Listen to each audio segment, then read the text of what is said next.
Ada beberapa hal yang bisa kita siapkan saat melepas anak kita untuk belajar di sekolah di jenjang yang lebih tinggi. Misalnya nih, dari PAUD mau ke TK atau tingkat SD. Yang pertama, kita harus paham tujuan dari pendidikan sekolah itu sendiri.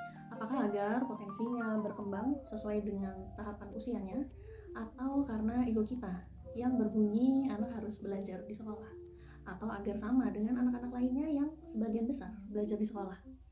Memahami tujuan ini penting untuk memberikan panduan kepada kita dalam mendampingi anak belajar dimanapun anak berada, di sekolah, di rumah, atau di tempat-tempat lain. Yang kedua, apabila ada sebagian dari ayah bunda yang cemas, baiknya pahami dulu cemasnya karena apa. Apakah khawatir anaknya tidak nyaman di sekolah, khawatir anaknya dibully jika ada riwayat bulian sebelumnya, atau khawatir yang lainnya. Usahakan mencari jawaban dan solusi praktis untuk hal ini ya. Yang ketiga, jalin komunikasi dengan pihak sekolah, pihak guru khususnya. Kita bisa komunikasikan kondisi anak kita. Misal, jika anak kita adalah anak berkebutuhan khusus, maka kita bisa menceritakan bentuk-bentuk kesulitannya dan potensi-potensi unik lainnya. Untuk selanjutnya, kita bisa menanyakan evaluasi dari guru, saran dan masukan-masukannya. Kita bisa cek apakah anak kita mengalami kesulitan dalam proses belajarnya atau dalam bersosialisasi.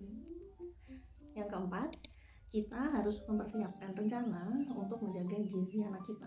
Usahakan membawa bekal sehat secara mandiri ke sekolah dan berikan uang saku secukupnya agar anak kita bisa belajar memahami konsep uang secara bertahap.